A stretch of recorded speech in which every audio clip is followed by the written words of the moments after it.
Doğrusu bugungi video obzorimiz Termizdagi afg'on bozoridan olinyapti.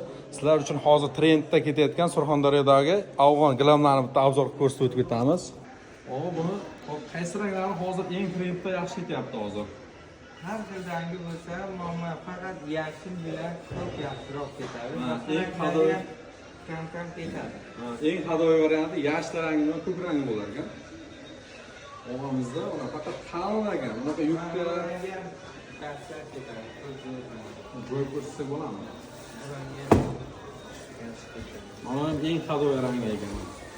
Siz qaysdan necha metrlik bu? 3 metrga olsin. Standart yana 3 metr ekanda bu hammasini. Yarim tochlar. Ha, yarim tochlar ekan.